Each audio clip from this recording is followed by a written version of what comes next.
다니엘서입니다. 구약성경 다니엘 1장 1절부터 7절까지 말씀입니다.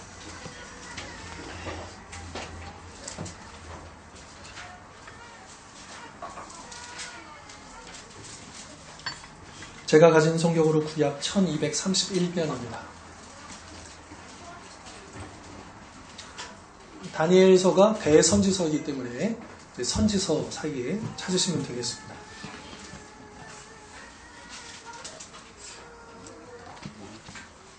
에스겔 다음에 있죠. 자, 1장 1절부터 7절까지 말씀 이제 한 절씩 저와 함께 교독하시겠습니다. 유다왕 여호야김이 다스린 지 3년이 되는 해 바벨론 왕 느부갓네살이 예루살렘에 이르러 성을 에워쌌더니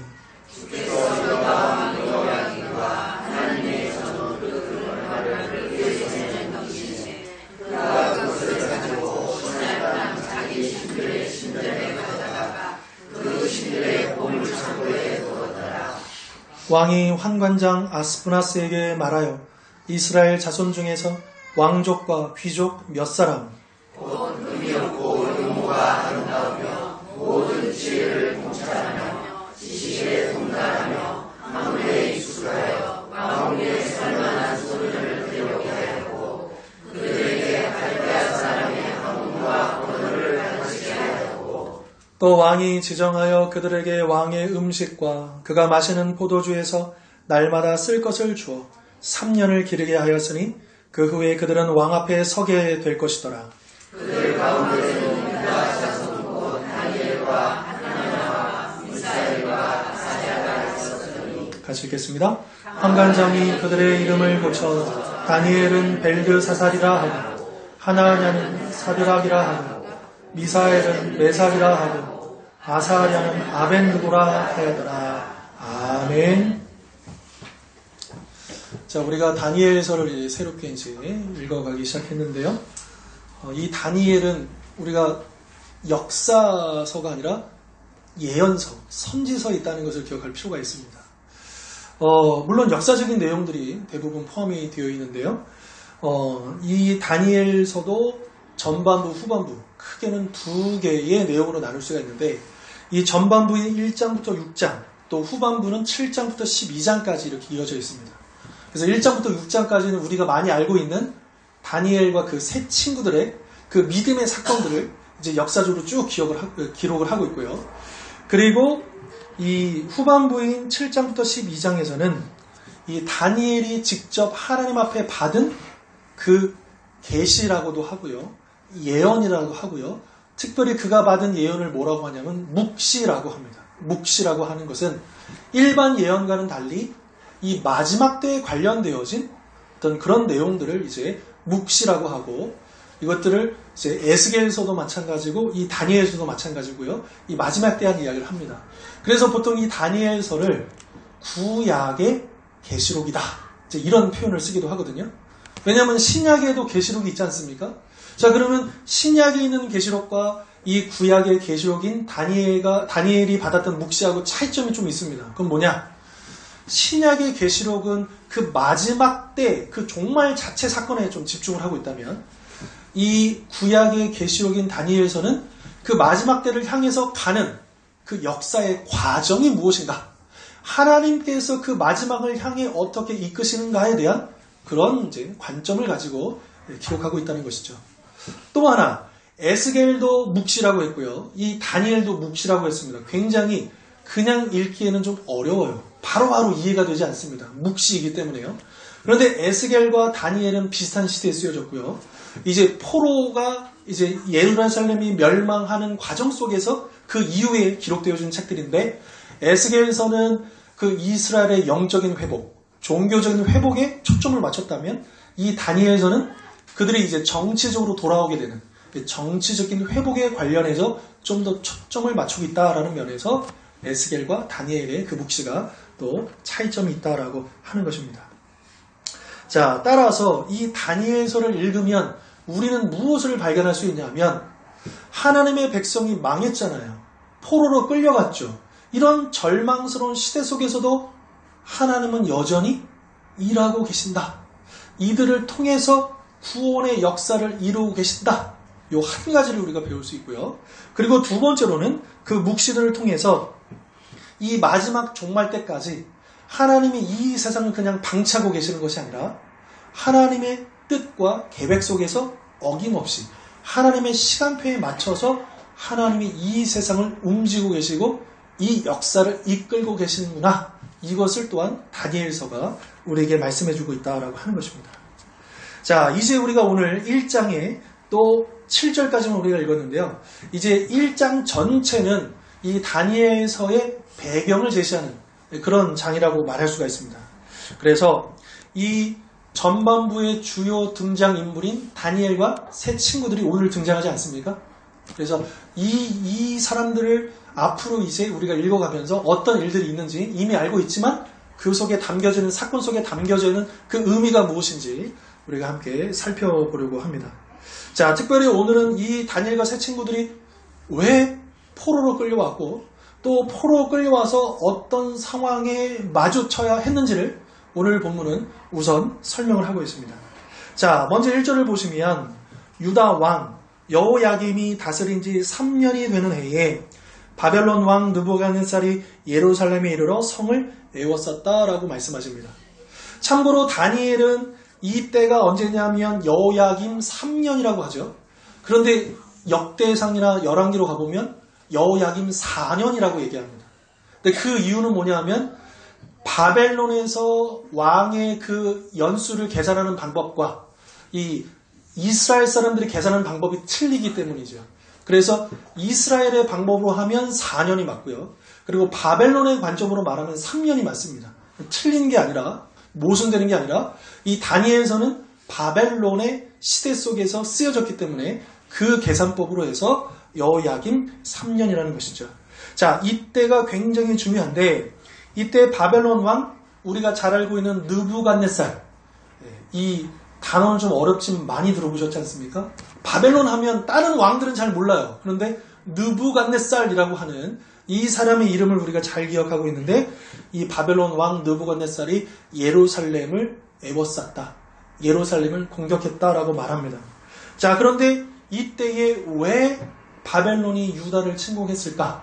성경에는 직접적으로 설명이 없습니다. 그렇기 때문에 우리가 이 배경을 좀 안다면 우리가 이 성경의 이 말씀을 좀 더 이해하기가 쉽다는 거죠. 자, 이 당시에는 이 메소포타미아 중심의 이 바벨론의 세력과 그리고 그 남쪽에, 그러니까 이스라엘을 기준으로요, 남쪽의 애국, 이 두 제국이 이제 이 당시에 비투인 거예요. 서로 힘겨루를 하는. 그래서 서로 그 패권을 가지려고 이제 장악하기 위해서 굉장히 힘겨루기를 하고 있을 때입니다. 마치 오늘날, 여러분 오늘날에도 누가 지금 싸우고 있습니까? 미국하고 중국이. 참 절묘하게도 해필이면 우리나라는 그 사이에 있지 않습니까? 여러분 옛날에도 그랬잖아요. 우리가 이 광복을 맞이한 다음에 우리가 온전한 독립을 이루지 못하고 이제 그 미국을 중심으로 한 이 민주주의 진영하고 그 당시에 소련, 지금의 이제 러시아를 중심으로 한 어떤 그 공산주의 진영하고의 그 전쟁터가 사실은 우리나라였잖아요. 그런 것처럼 이 당시에도 이 바벨론 제국과 애굽 제국과의 힘거르기의 그 마당이 어디였었냐? 바로 이스라엘을 비롯한 그 주변 국가들, 이 조그마한 그 국가들이 바로 그 희생양이었고 그런 장소였다라고 하는 것이죠. 자, 그런데 이 전까지는 사실은 우리가 여러분 남유다가 멸망하기 전에 북이스라엘이 멸망하지 않습니까? 그때 북이스라엘을 멸망시킨 제국이 있습니다. 혹시 아십니까? 제국. 아수르. 예, 일반 역사책에서 아시리아라고 하고요. 성경에서 아수르라고 하는데 아수르 제국이 이 패권을 차지하고 있었어요.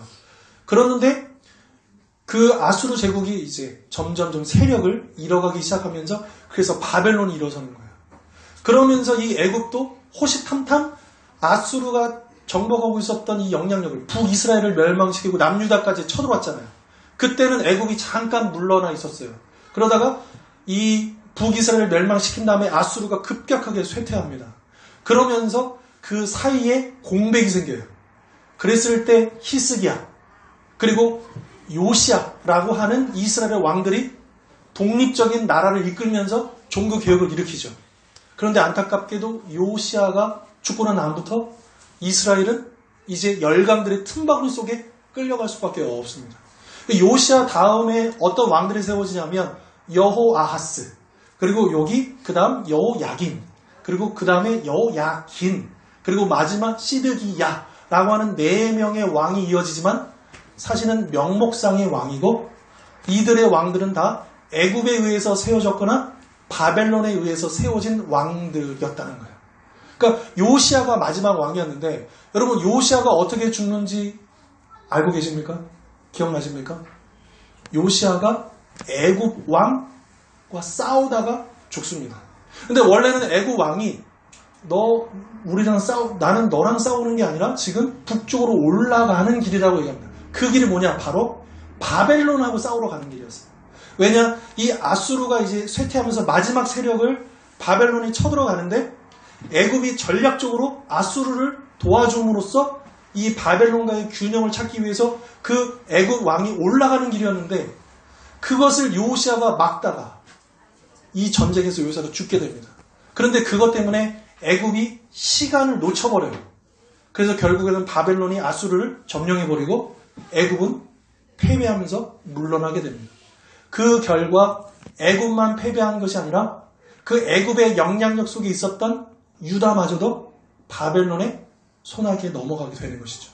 그래서 애굽에 의해서 세워진 여호아하스 그리고 여호야김은 이제 바벨론의 팽창으로 말미암아 어떻게 될지 모르는 풍전등화의 역사적인 이 배경 속에 서 있게 되고 결국 이 여호야김은 바벨론에 의해서 쫓겨나고 그의 아들 여호야긴이 세워지고 여호야긴은 또 오래 못 갑니다. 금방 바벨론으로 끌려가고 마지막 왕 바벨론의 입맛에 맞는 그 왕족을 하나 골라서 세운 왕이 바로 시드기야입니다.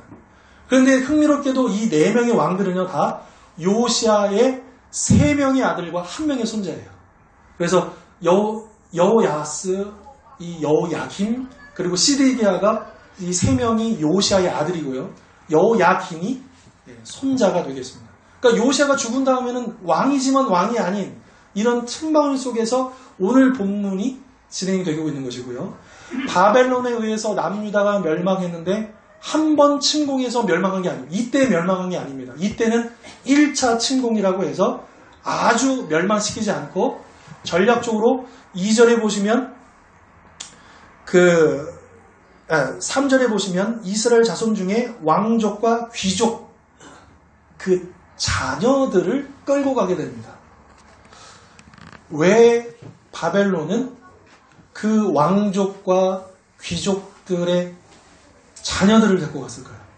왜 그랬을까요? 이들이 그럼 볼모예요. 그러니까 이 자식들을 데려가서 볼모로 붙잡고 너네들 만약에 우리 말 안 들으면 얘네들은 죽는다. 이런 볼모로 끌고 간 거죠. 그러니까 이런 운명 속에서 바로 누가 끌려갔냐면 다니엘과 세 친구들이 바로 그렇게 끌려갔다는 것입니다. 그러니까 대표적으로 다니엘이 1차 침공 때 1차 포로로 끌려간 것이고요. 그리고 2차 침공 때 2차 포로 중에 누가 있었냐면 바로 에스겔 선지자가 포함되어 있습니다. 그리고 마지막 최종 멸망 이 3차 침공 때 이제 완전히 무너지게 되고 성전마저 다 파괴가 되는데요. 오늘 본문에서는 성전이 파괴되잖아요. 성전의 물건들만 그래서 가져갈 수 없는 것은 파괴시켜버리고 움직일 수 있는 물건들은 다 가져가게 되는데요. 이때가 바로 이제 예레미야 선지자가 마지막까지 그 이스라엘의 멸망을 지켜보게 되는 것이죠. 이 몇십 년 동안에 약 1차 침공 때부터 마지막 멸망 때까지 불과 한 20년 채 안 되는 그 시간 겨우 그냥 보존만 돼 있었던 이스라엘의 마지막 그 시대에 그러니까 우리나라도 구한 말 얼마나 시대가 어두웠고 그 시대의 젊은이들이 얼마나 절망스러웠고 그랬습니까?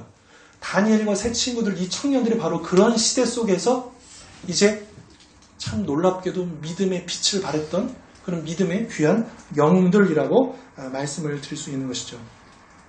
자, 이렇게 제가 서두가 좀 길었지만 이 당시의 배경이 이래요. 국제적인 정세가 이런 거예요. 그런데 성경은 여기에 대해서는 얘기하지 않아요.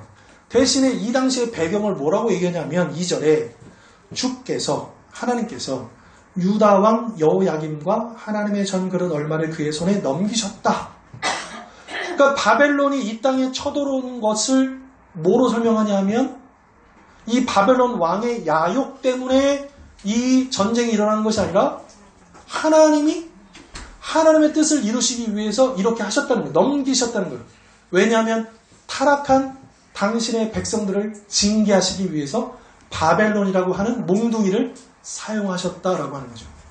그러니까 일반 역사로 보면 이것은 정치적인 모습일 수밖에 없죠. 그런 국제 정세 속에서 이스라엘의 운명이 이러는 거예요. 그런데 믿음의 눈으로 보면, 성경의 눈으로 보면 이것이 우연이 아니라 하나님의 섭리 속에서 이 당시에 패권을 쥐고 있었던 바벨론 왕마저도 하나님의 하나의 말에 불과했다는 거예요.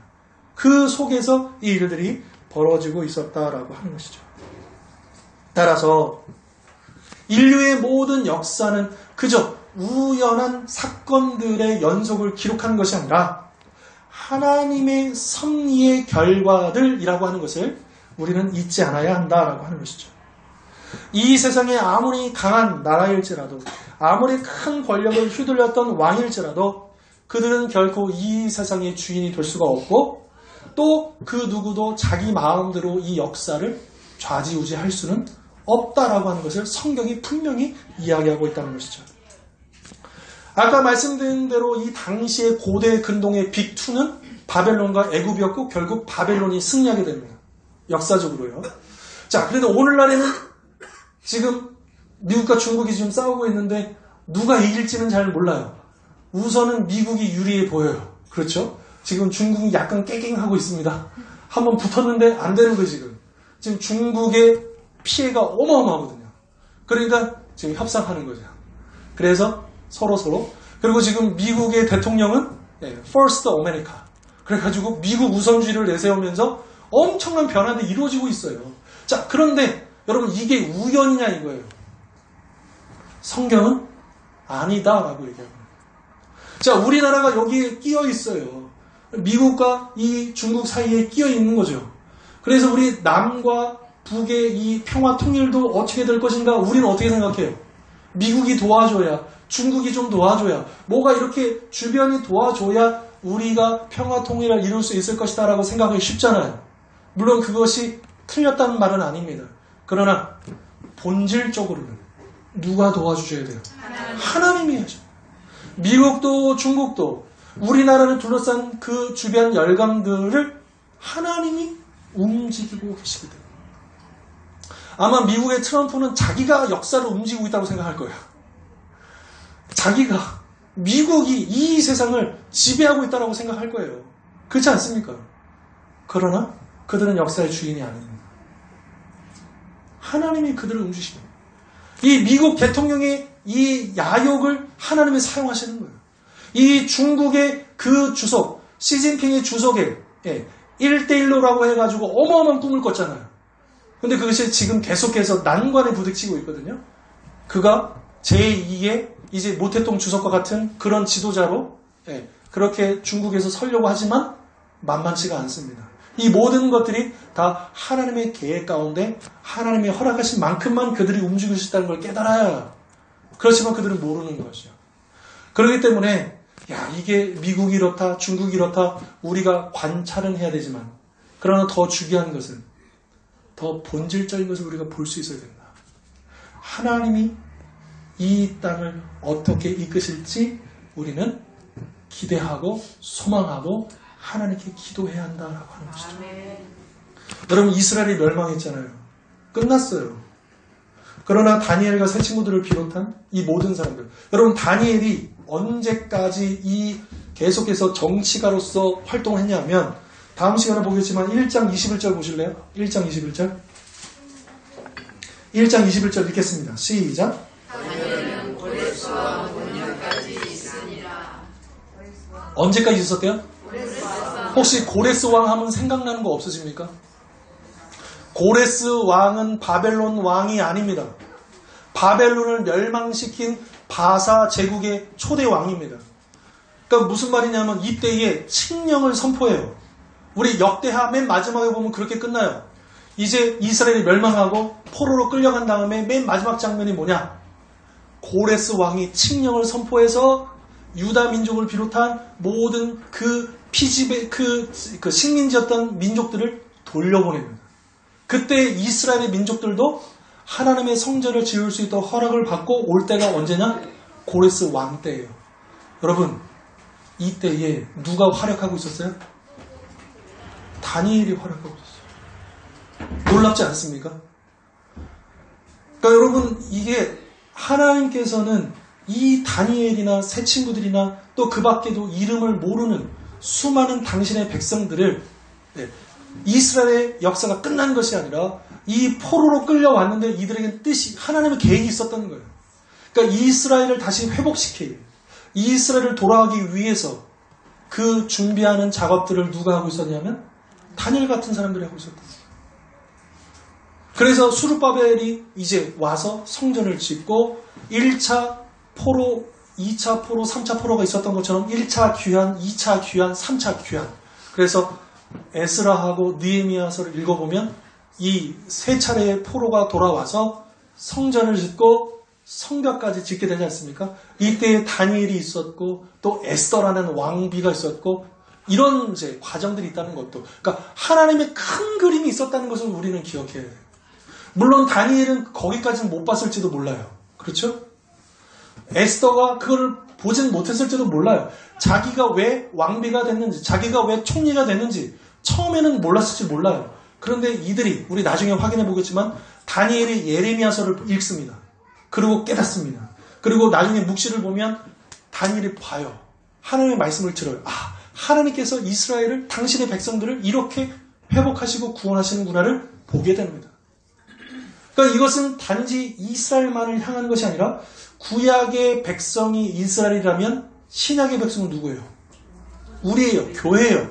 자, 그렇다면 우리가 이 구약의 계시록, 구약의 백성을 통해서 뭘 깨닫냐 하면 신약 시대 때 우리 하나님의 백성들을 통해서, 우리 교회를 통해서 어떻게 이 역사를 이끄실 것이고 우리를 어떻게 구원하실 것인지를 우리가 볼 수가 있다라고 하는 것이죠. 자, 이렇게 우리가 이 관점으로 세상을 보면 오늘 우리가 마주하고 있는 모든 크고 작은 일들이 다 우연이 아니라 하나님의 계획 가운데 하나하나 이루어지고 있다는 것을 깨닫고, 그렇기 때문에 우리가 이 시대 속에서 하나님의 뜻을 구하는 거예요. 하나님의 뜻이 무엇인지를 우리가 분별하는 거예요.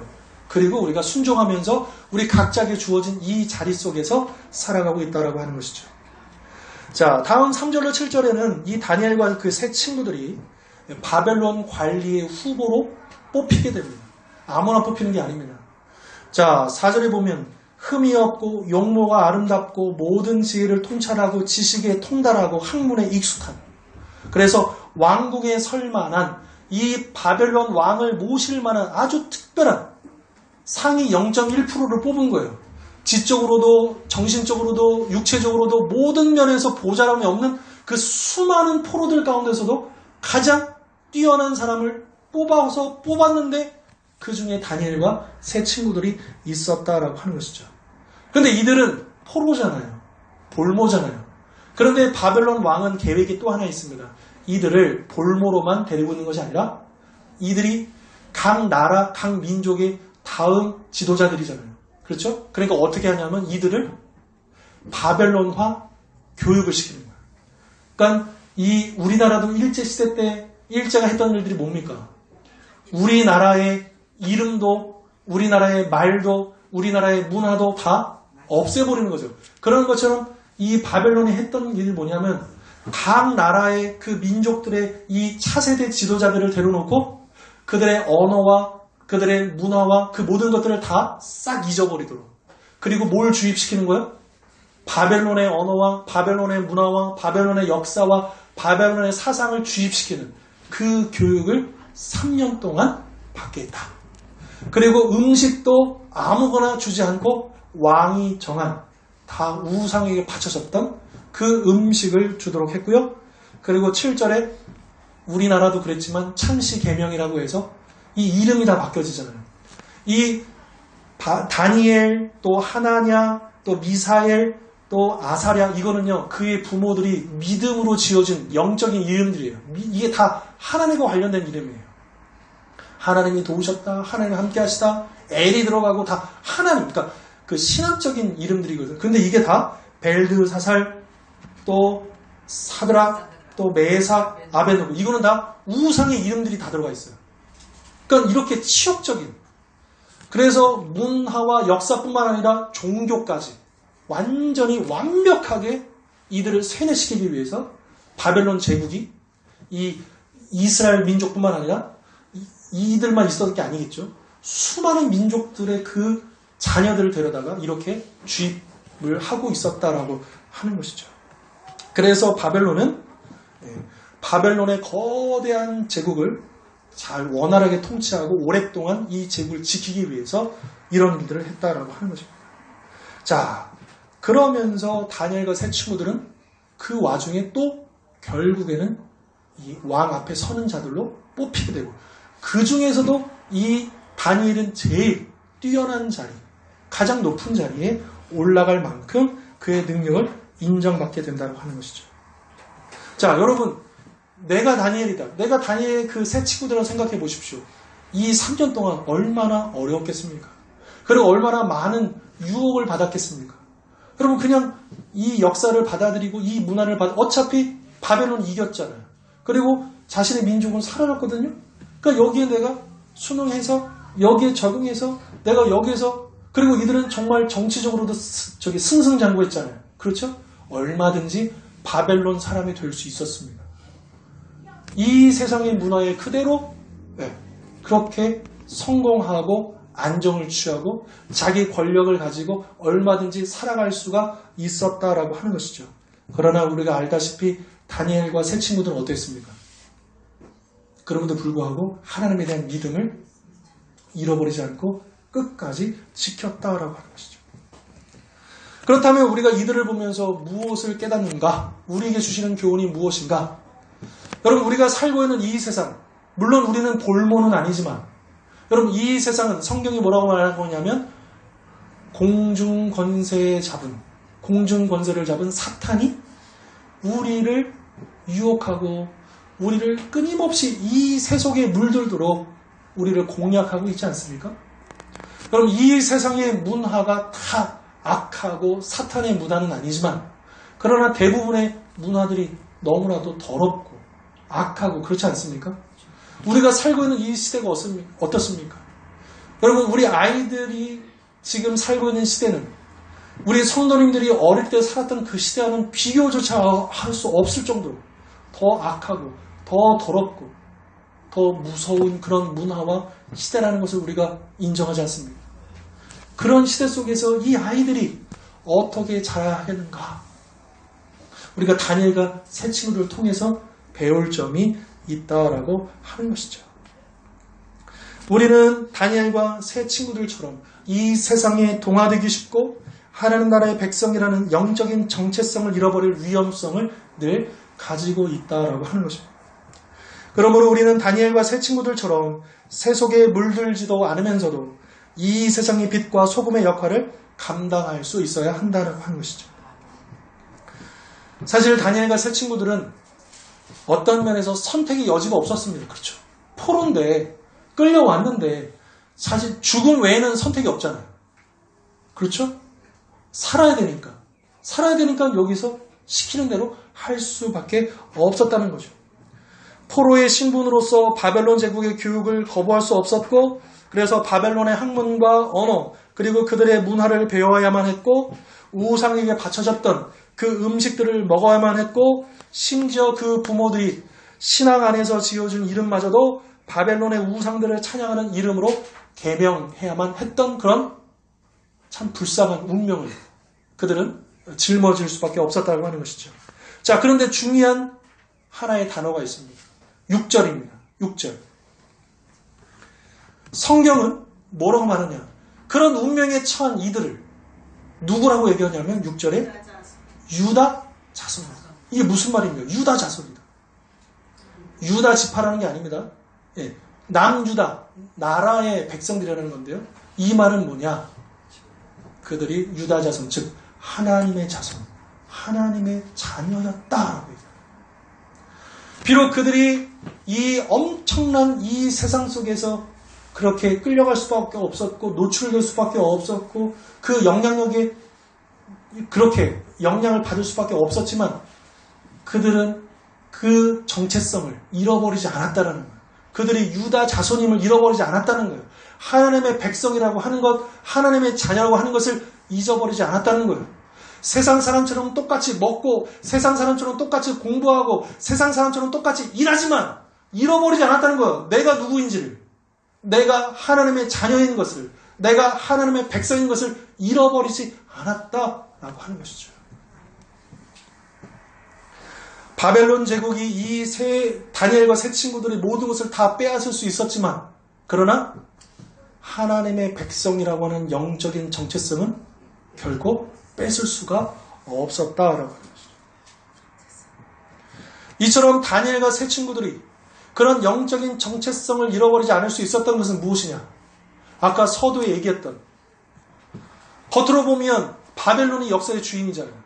그런데 이들은 바벨론이 역사의 주인이 아님을 알고 있었던 거예요. 비록 하나님의 백성들이 징계를 받아서 멸망을 당했지만 그럼에도 불구하고 하나님이 패배하신 것이 아니라 하나님의 징계를 받았을 뿐이고 이제 하나님께서 이 민족을 바꾸실 것이고 이 역사를 주관하고 계실 것임을 그들이 믿었기 때문에 영적인 정체성을 잃어버리지 않았다라고 하는 것이죠. 여러분 그 세계관이라 그러죠. 관점, 뷰입니다. 그러니까 우리가 어떤 안경을 끼고 이 세상을 바라보느냐에 따라서 우리의 삶이 바뀌어집니다. 우리는 수많은 안경들을 접하게 되는 거예요. 이 세상 사람들은 각자의 안경을 끼고 이 세상을 봅니다. 그리고 그 세상은 그렇게 보여요.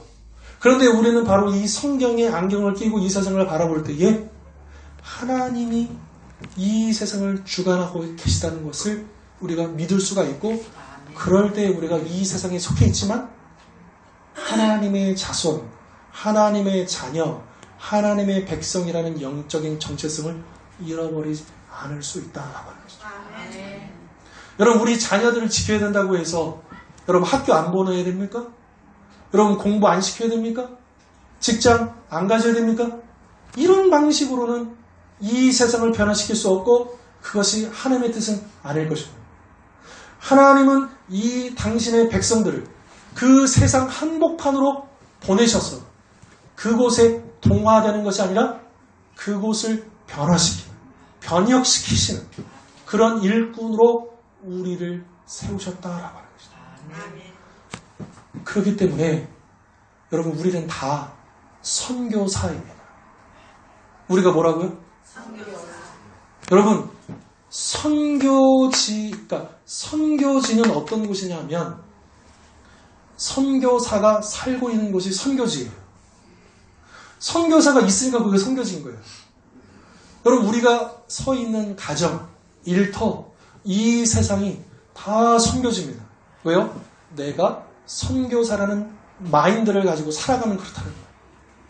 그런데 내가 선교사라는 마인드가 없으면 그냥 나는 그냥 가정주부예요. 그냥 나는 그냥 직장인이에요. 그냥 이 세상의 시민이에요. 그것밖에 안 돼요.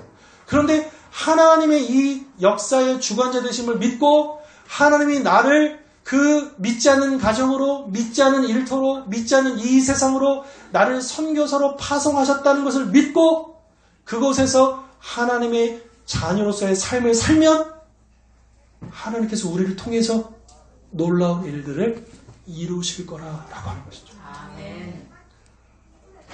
우리는 다 선교사입니다. 가정 선교사이고 직장 선교사이고 이 세상의 빛과 소금의 사명을 감당하라고 우리를 세우시고 보내셨다는 것을 기억하시길 바랍니다. 아멘. 오늘 설교 제목이 무엇입니까? 이 세상의 포로가 아니라 하나님의 백성으로 살아가십시오. 여러분 똑같이 먹고 자고 똑같이 일하고 사는 것 같지만 다릅니다. 우리의 목적이 다릅니다.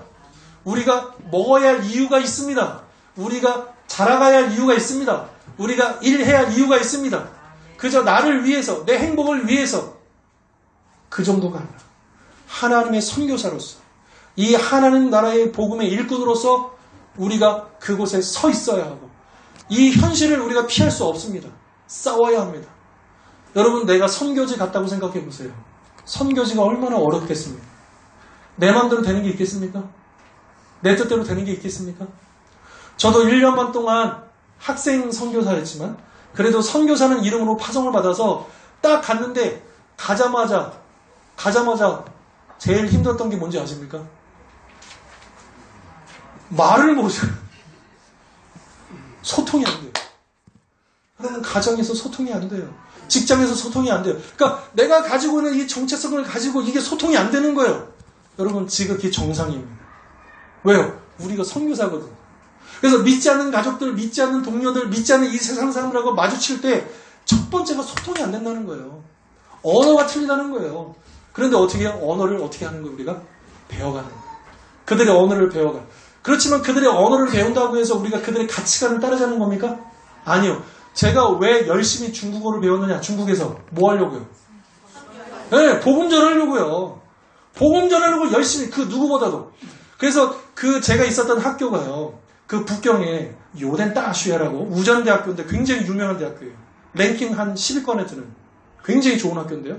한국 사람 별로 없었고 거기 수업을 들으면 한국 사람, 일본 사람, 또 인도네시아 사람, 각 아프리카 사람 되게 많아요. 여러 나라. 그런데 거기 와 있는 유학생들은 그 사람들은 자기가 원하는 목표를 위해서 공부해요. 근데 저는 복음을 전하려고 열심히 중국어 배워가지고 저는 월반했어요. 1학기 동안 정말 이를 악물고 열심히 공부하고 오전에 공부하고 밥 먹고 점심 먹고 나가가지고 계속 그 학생들 만나면서 그래서 그 다음에 두 번째 학기 되었더니 시험을 봤는데 시험이 통과돼가지고 그냥 그 다음에 월반을 했어요. 그러면서 계속해서 언어를 열심히 공부하면서 그럴수록 제가 이제 친구들을 전도하고 성경 공부를 가르치고 찬양기도도 중국어로 하고 그 당시에는요. 지금은 다 까먹었지만 그리고 우리 중국어를 가르쳐주는 선생님한테도 이제 대화하면서 복음을 전할 수 있는. 그러니까 우리 목적이 틀린 거예요. 똑같이 밥 먹는 게 아니에요. 똑같이 일하는 게 아니에요. 우리의 목적이 분명히 있다는 거예요.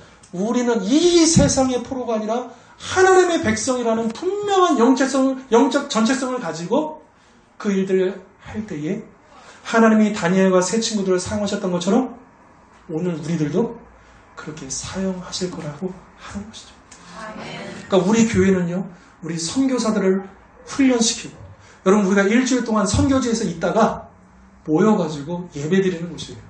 저도 중국에서 일주일 동안은 그 학교에서 열심히 언어 공부하고 전도하고 치열하게 살다가 그리고 일주일에 한 번씩 다 모여요. 그 팀들이 전체가 북경의 각 대학별로 흩어졌던 우리 멤버들이 한 자리에 모여가지고 같이 예배하고 같이 말씀을 나누고 같이 기도하고 하면서 일주일 동안 우리가 어떻게 살았고 그래서 우리가 어떻게 지금 되고 있고 정말 그렇게 하면서 서로 격려해주고 서로 위로해주고 여러분 우리가 주일 일주일마다 이 자리에 모인 이유가 바로 거기 있는 거예요.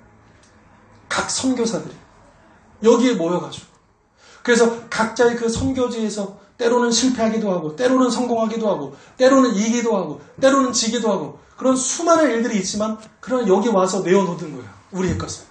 그러면서 같이 기뻐하기도 하고 같이 그 슬픔을 나누기도 하고 그리고 서로 격려해주면서 또 우리가 헤어질 때 여러분 각자의 선교지로 가는 것입니다. 우리 가정으로 일터로 이 세상으로 가는 것이죠. 우리가 선교사다. 하나님의 백성이다. 이 사실을 분명히 기억하심으로 이 세상의 주관자 되신 하나님의 그 놀라운 섭리 가운데 내가 지금 그 자리에 서 있다는 것. 왜 하필이면 나는 믿지 않는 가정이 있어가지고 이렇게 신앙생활이 어렵냐?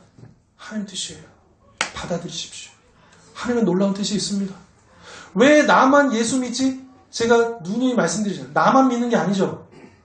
내가 먼저 믿게 하신 거예요. 왜요? 나를 통해서 다른 가족들을 믿게 하시려고. 그러니까 내가 어떻게 있어야 돼요? 강하고 담대하게 있어야 돼요. 불평하고 절망하는 게 아니라 내가 힘을 내야 돼요. 내가 쓰러지면 우리 가정 끝나는 거예요. 내가 쓰러지면 우리 직장은 끝나는 거예요. 누구도 이곳에 복음을 전해주는 사람이 없는 거예요. 그만큼 내가 중요한 존재인 거예요.